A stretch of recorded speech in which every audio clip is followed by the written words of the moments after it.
बिस्मिल्लाहिर्रहमानिर्रहीम।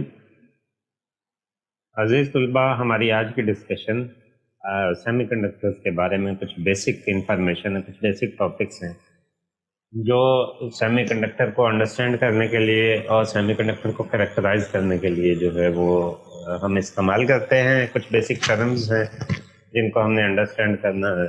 तो पहली चीज़ जो हमने देखनी है वो डोनर और एक्सेप्टर स्टेट्स के बारे में है, या डोनर या एक्सेप्टर एनर्जी लेवल्स के बारे में है। दूसरी चीज़ जो हमने आज लर्न करनी है वो मोबिलिटी ऑफ द सेमीकंडक्टर्स है, mobility of the charge carriers in semiconductor, चाहे इलेक्ट्रॉन है या होल्स हैं। और तीसरी चीज़, मोबिलिटी से ही आगे आपको कंडक्टिविटी के बारे में इंफॉर्मेशन मिलेगी कि इलेक्ट्रॉन और होल की या कलेक्टिवली सेमीकंडक्टर की कंडक्टिविटी किस तरह से फाइंड आउट की जा सकती है। तो इन तीनों चीज़ों को बारी बारी आज हमने देखना है, अंडरस्टैंड करना है और समझने की कोशिश करेंगे। तो सबसे पहले डोनर और एक्सेप्टर एनर्जी लेवल्स या स्टेट्स के बारे में डिस्कस करते हैं। प्रीवियस लेक्चर में हमने डोपिंग का जिक्र किया था कि इंट्रिंसिक सेमीकंडक्टर के अंदर हम इम्प्योरिटीज ऐड करते हैं ताकि उनकी कंडक्टिविटी को इन्हांस किया जा सके।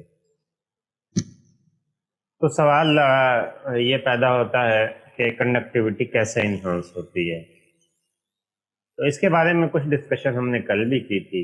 आज बाकायदा हम स्टेट्स का या एक्स्ट्रा एनर्जी लेवल्स जो इम्प्योरिटी क्रिएट करती है उनका जिक्र करेंगे, और उन लेवल्स को डोनर्स या एक्सेप्टर स्टेट्स कहते हैं। डोनर के बारे में जब हम बात करते हैं, जो इलेक्ट्रॉन डोनेट करता है, जो देने वाला होता है इलेक्ट्रॉन, यानी जब आप एन टाइप बनाते हैं मटेरियल, या जब आप ग्रुप 5 को एज ए इम्प्योरिटी यूज करते हैं इम्प्योर सेमीकंडक्टर, तो उससे क्या होता है, जैसे कल हम डिस्कस कर रहे थे कि ग्रुप 5 के जो आउटर मोस्ट शेल है उसमें 5 इलेक्ट्रॉन्स होते हैं। सेमीकंडक्टर के आउटर मोस्ट शेल में 4 इलेक्ट्रॉन्स होते हैं।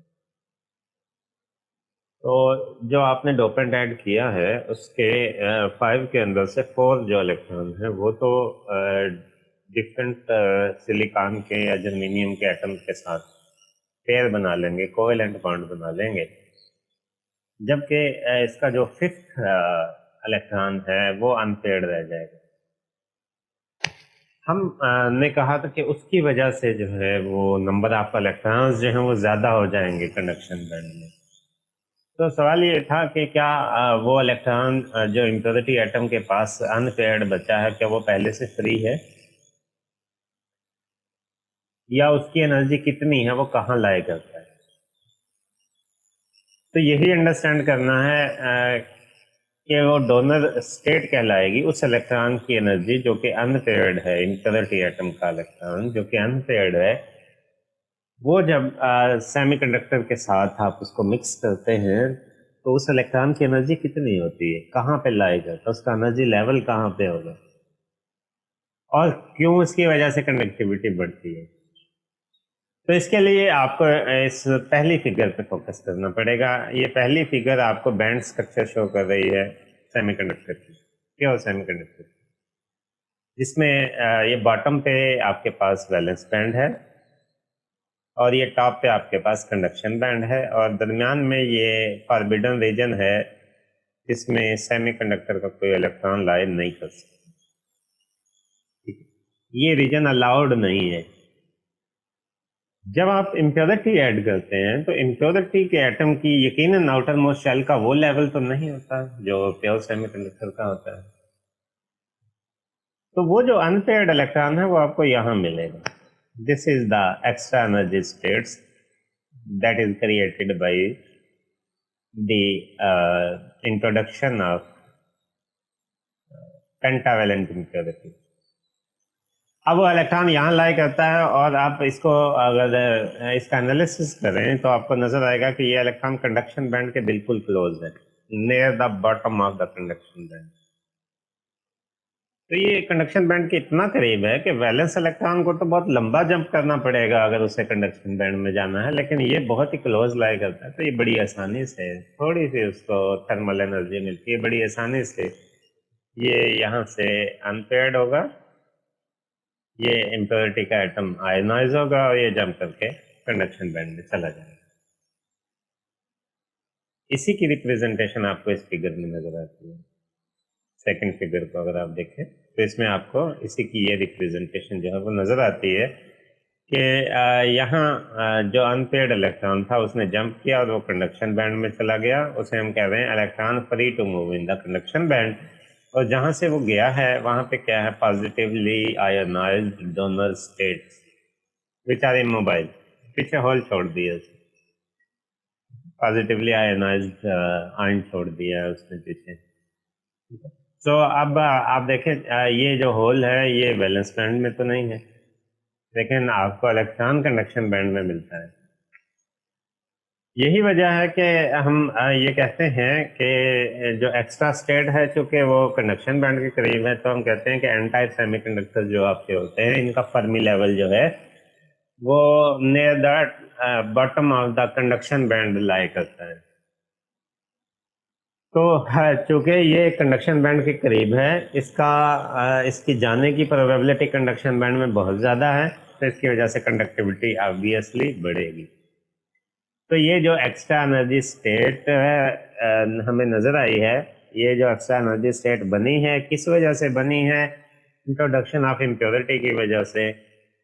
इस स्टेट को आप डोनर स्टेट कहते हैं और यही स्टेट रिस्पॉन्सिबल है एन टाइप मटेरियल में सेमीकंडक्टर की कंडक्टिविटी को इन्हांस करने। अब आ जाते हैं एक्सेप्टर स्टेट के बारे में। एक्सेप्टर के बारे में हमने जो कहा था कि जो इलेक्ट्रॉन को एक्सेप्ट कर सके वो एक्सेप्टर स्टेट कहलाएगी। ऐसी स्टेट जो इलेक्ट्रॉन को एक्सेप्ट कर सकती हो वो एक्सेप्टर स्टेट कहलाएगी। एक्सेप्टर का केस हमने डिस्कस किया था जब आप पी टाइप सेमीकंडक्टिंग मटेरियल बना रहे थे, जब आप ट्राईवैलेंट इम्प्योरिटी ऐड कर रहे थे सेमीकंडक्टर के अंदर। तो ट्राईवैलेंट ग्रुप 3 के एलिमेंट्स को आप कहते हैं जिसमें जो है आपके पास आउटर मोस्ट शेल के अंदर 3 इलेक्ट्रॉन्स होते हैं। तो सेमीकंडक्टर के पास 4 इलेक्ट्रॉन हैं, 3 जो है वो अपने पेयर बना लेंगे सेमीकंडक्टर के इलेक्ट्रॉन्स के साथ, और जो 4th है वो अनपेयर्ड रह जाएगा।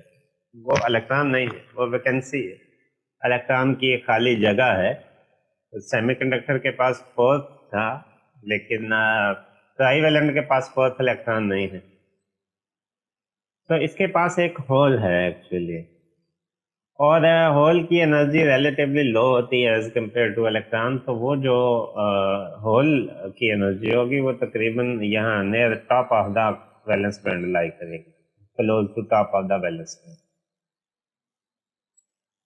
यहाँ एक इलेक्ट्रॉन जा सकता है, तो क्या है, चूंकि ये वैलेंस बैंड के करीब लाई करता है, तो वैलेंस बैंड से इलेक्ट्रॉन जंप करके इस होल को फिल कर लेगा और पीछे जो है वो एक होल क्रिएट हो जाएगी वैलेंस बैंड के अंदर।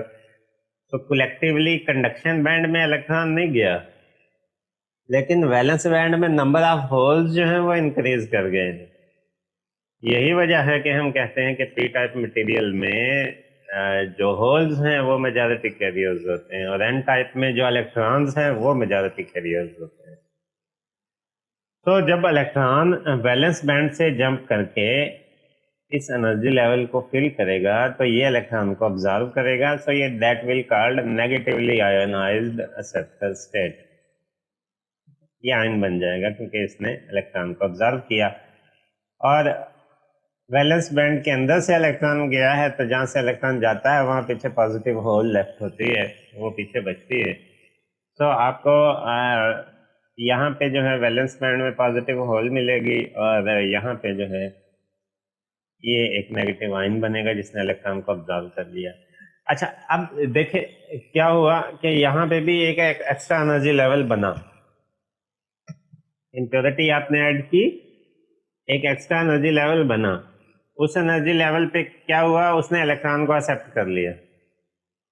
डोनर के केस में क्या था, एक एक्स्ट्रा एनर्जी लेवल बना था जिसने इलेक्ट्रॉन डोनेट कर दिया था सेमीकंडक्टर को। इसने क्या किया, इसने सेमीकंडक्टर से इलेक्ट्रॉन ले लिया है। तो डोनर के केस में चूंकि उसने इलेक्ट्रॉन दिया था तो कंडक्टिविटी बढ़ी थी, इसकी वजह से एक्सेप्टर में होल्स बड़ी हैं तो कंडक्टिविटी बढ़ेगी। ठीक है। सो डोनर एन टाइप के अंदर कंडक्शन बैंड में इलेक्ट्रॉन बढ़ते हैं, और एक्सेप्टर के केस में, पी टाइप के केस में, वैलेंस बैंड के अंदर नंबर ऑफ होल्स बढ़ते हैं। तो वहां पे इलेक्ट्रॉन मेजॉरिटी कैरियर्स हैं, यहाँ पे होल्स जो है वो मेजॉरिटी कैरियर्स हैं। तो इन शॉर्ट हम कह सकते हैं कि जब भी आप इम्प्योरिटी ऐड करते हैं सेमीकंडक्टिंग मटेरियल में, तो उससे कुछ नए एनर्जी लेवल्स बनते हैं। वो एनर्जी लेवल डोनर भी हो सकते हैं और रिसेप्टर भी हो सकते हैं, डिपेंड करता है टाइप ऑफ इम्प्योरिटी पे जो आप ऐड कर रहे हैं।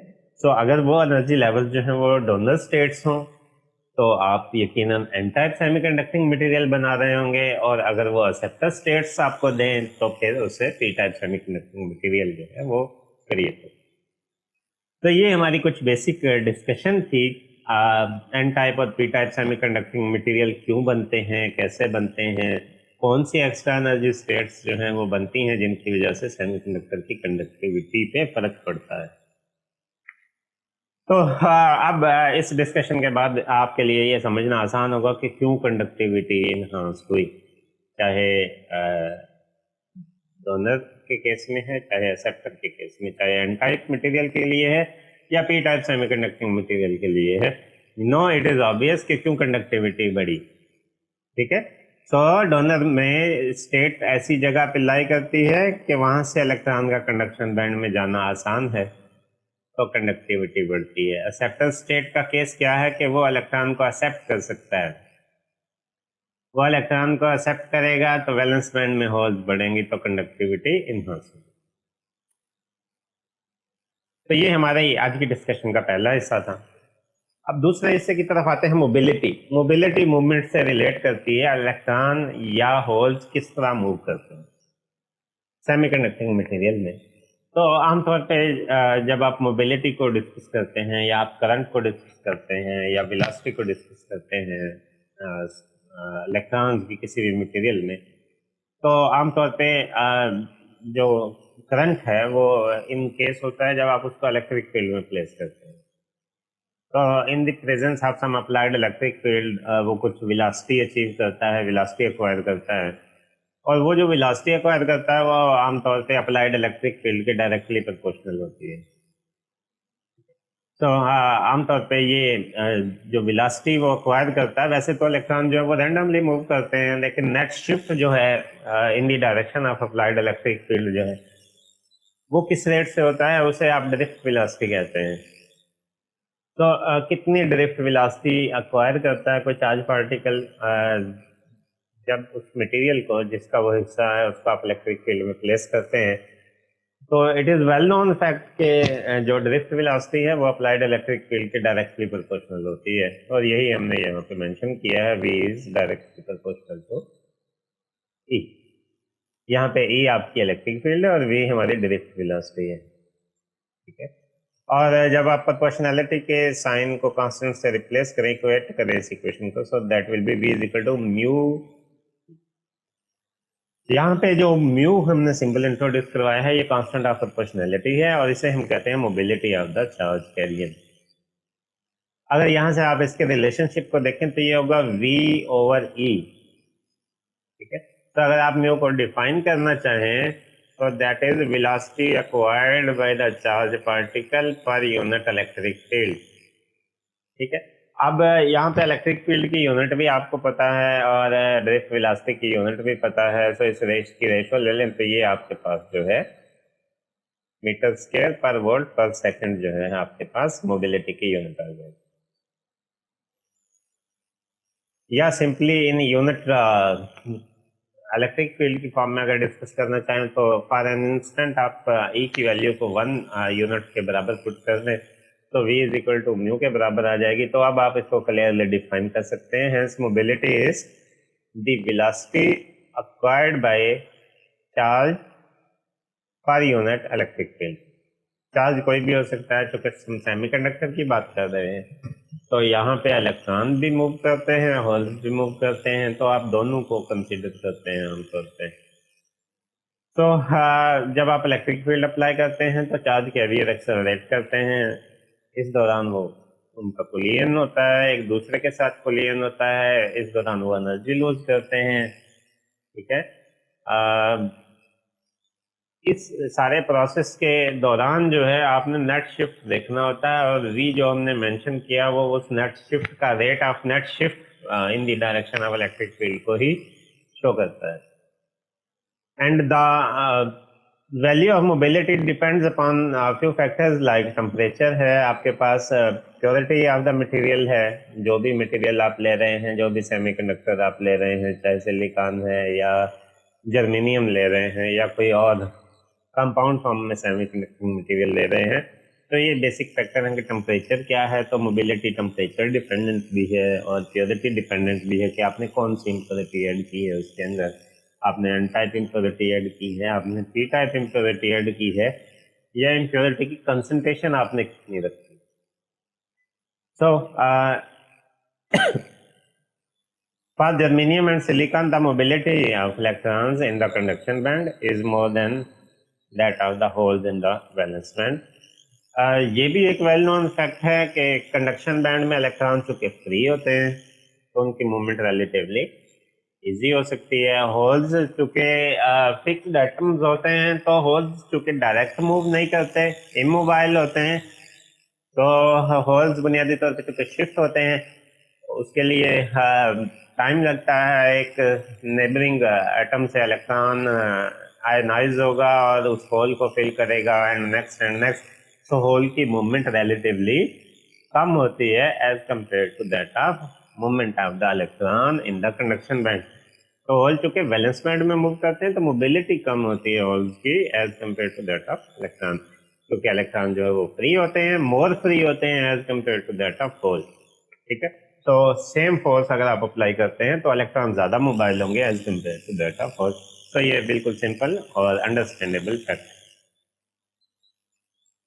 अगर आप मोबिलिटी को समझने में सक्सेसफुल हैं तो फिर आप आसानी से कंडक्टिविटी के बारे में भी समझ सकते हैं कि अगर आप मोबिलिटी को जानते हैं तो मोबिलिटी चार्जेस की मूवमेंट के बारे में, और चार्जेस की मूवमेंट से ही कंडक्टिविटी या इलेक्ट्रिकल कंडक्टिविटी रिलेट करती है. So if you have a semiconductor have electron density n in the conduction band, so the charge per unit volume available for the conduction is Ne. ठीक है, n उसकी career की density है और एक electron का चार्ज E है. तो where E is charge carried by the electron. So if the charge move with velocity v in the applied electric field E, then the current density can be written as current density can be written as Jn. This is the current density of electrons in the conduction band is equal to NeV. ठीक है, तो n क्या है आपके पास, electron density है conduction band में. ठीक है, और E चार्ज ऑफ इलेक्ट्रॉन है. तो that is basically charge per unit volume available for conduction moving with velocity v. That will give you the current density of electron. तो अगर आपके पास करंट डेंसिटी हो तो current density per unit electric field आपको electrical conductivity की value देती है. उसको आप सिग्मा से रिप्रेजेंट करते हैं. So sigma n is equal to j n over e. Right, so j n की वैल्यू है आपके पास एन ई वी, ये आपने यहाँ मेंशन की है, डिवाइडेड बाय इलेक्ट्रिक फील्ड. और v की वैल्यू मोबिलिटी के केस में जो आपने पढ़ी थी प्रीवियस टॉपिक में, वो मैंने यहाँ हिंट भी दिया आपको, म्यू एन ई लिखा जा सकता है. यहाँ सबस्क्रिप्ट एन आपने इलेक्ट्रॉन को शो करने के लिए मेंशन किया है एन टाइप सेमीकंडक्टर्स के लिए. इन जनरल भी हो सकता है, थर्मली जनरेटेड प्योर सेमीकंडक्टर में भी हो सकते हैं इलेक्ट्रॉन जो कंडक्शन बैंड में चले जाएं. तो E से E जो है ये कैंसिल हो जाएगा, तो सिग्मा की वैल्यू आपके पास बन जाएगी sigma is equal to n e mu n. N e mu n, यहाँ से पता चलता है इलेक्ट्रिकल कंडक्टिविटी आपकी किन किन चीज़ों पर डिपेंड करती है. चार्ज ऑफ इलेक्ट्रॉन तो चूँकि कांस्टेंट है, इलेक्ट्रॉन डेंसिटी पर डिपेंड करती है और मोबिलिटी ऑफ द इलेक्ट्रॉन पर डिपेंड करती है. तो अगर मोबिलिटी का पता हो और इलेक्ट्रॉन डेंसिटी का पता हो तो इलेक्ट्रॉन डेंसिटी का आपको जो है वो टेम्परेचर से पता चलेगा कि कितना टेम्परेचर करते हैं, कितने इलेक्ट्रॉन जंप करके कंडक्शन बैंड में जा सकते हैं. तो अगर आप टेम्परेचर को कांस्टेंट रखते हैं तो फिर मोबिलिटी पे डिपेंड करेगा. कि मोबिलिटी डिपेंड करेगी कि आपके पास जो है वो किस टाइप की इम्प्योरिटी आपने ऐड की है, एन टाइप है या पी टाइप मटेरियल है, या कितने इलेक्ट्रॉन जंप के कंडक्शन बैंड में गए। ये तो हमारी डिस्कशन थी इलेक्ट्रॉन्स की जो कि कंडक्शन बैंड में लाई करते हैं। बिल्कुल इसी तरह आप ये भी जानते हैं, सेम रीजनिंग का यूज कर सकते हैं आप होल्स के लिए। तो अगर प्योर सेमीकंडक्टिंग मटेरियल भी हो तो कंडक्शन बैंड में जो इलेक्ट्रॉन जाएंगे तो अपने पीछे जो है होल छोड़ेंगे, तो होल भी वैलेंस बैंड में मूव करेंगे, तो होल की वजह से भी कंडक्टिविटी होगी। तो जिस तरह हमने इलेक्ट्रॉन के लिए किया था, बिल्कुल उसी तरह आप होल के लिए भी कंडक्टिविटी फाइंड आउट कर सकते हैं। उसको आप सिग्मा पी से रिप्रेजेंट करेंगे। पी पॉजिटिव चार्ज के लिए है, डेंसिटी या p is density of the positive hole. P e mu p वहाँ था एन ई म्यू एन, यहाँ आपने एन को रिप्लेस कर दिया पी के साथ। चार्ज दोनों का सेम होता है, इलेक्ट्रॉन का भी और होल का भी, और मोबिलिटी के साथ भी आपने पी मेंशन कर दिया है, नोइंग दैट कि म्यू पी और म्यू एन एक जैसे नहीं होते। सो अब वैलेंस बैंड में आपके पास इलेक्ट्रॉन हैं, वैलेंस बैंड में होल्स हैं, और कंडक्शन बैंड में आपके पास इलेक्ट्रॉन है। दोनों मूव कर सकते हैं इलेक्ट्रिक फील्ड में। तो ओवरऑल अगर आप सेमीकंडक्टिंग मटेरियल की कंडक्टिविटी की बात करेंगे तो फिर आप इलेक्ट्रॉन की कंडक्टिविटी भी लेंगे, होल्स की कंडक्टिविटी भी लेंगे, और उन दोनों को ऐड कर देंगे, तो आपके पास नेट कंडक्टिविटी आ जाएगी। तो सिग्मा नेट कंडक्टिविटी अगर आपकी है तो sigma is equal to sigma p plus sigma n, right. तो इसको आप लिख सकते हैं, ई को आपने कॉमन ले लिया है, p mu p plus n mu n, right. ये होल्स के लिए और ये इलेक्ट्रॉन्स के लिए। अब अगर आप प्योर सेमीकंडक्टिंग मटेरियल को डील कर रहे हैं तो प्योर सेमीकंडक्टिंग मटेरियल में जितने वैलेंस बैंड में होल्स होते हैं उतने कंडक्शन बैंड में इलेक्ट्रॉन होते हैं। क्यों? क्योंकि प्योर सेमीकंडक्टिंग मटेरियल में कंडक्शन बैंड में इलेक्ट्रॉन तभी जाएगा जब कोई वैलेंस बैंड के अंदर मौजूद एटम थर्मली आयनाइज्ड होगा, उसका इलेक्ट्रॉन जो है वो जंप करके कंडक्शन बैंड में चला जाएगा, ठीक है। तो पीछे क्या बचेगा? होल। तो जो इलेक्ट्रॉन जाएगा कंडक्शन बैंड में वो पीछे एक होल छोड़ेगा, तो जितने कंडक्शन बैंड में इलेक्ट्रॉन होंगे उतने वैलेंस बैंड में होल्स होंगे। किस केस में? प्योर सेमीकंडक्टर के लिए। इंट्रिंसिक सेमीकंडक्टर के लिए एटलीस्ट ये ट्रू है, P is equal to N, यानी number of holes in the valence band are equal to number of electrons in the conduction band. और इसको आप एक कॉमन नाम दे सकते हैं Ni, number of impurity carriers in intrinsic semiconductor, Ni, ठीक है। सो इस इक्वेशन में जहां आपने P लिखा है या आपने N लिखा है, उसको आप एक कॉमन नेम Ni से रिप्लेस कर सकते हैं। तो अगर आप यहाँ पे भी Ni लिख दें और यहाँ पे भी Ni लिख दें तो चूंकि दोनों में मौजूद होगा उसको आप कॉमन ले सकते हैं, तो वो E के साथ आ जाएगा। सो आप लिख सकते हैं sigma is equal to NIE into mu p plus mu n, ठीक है।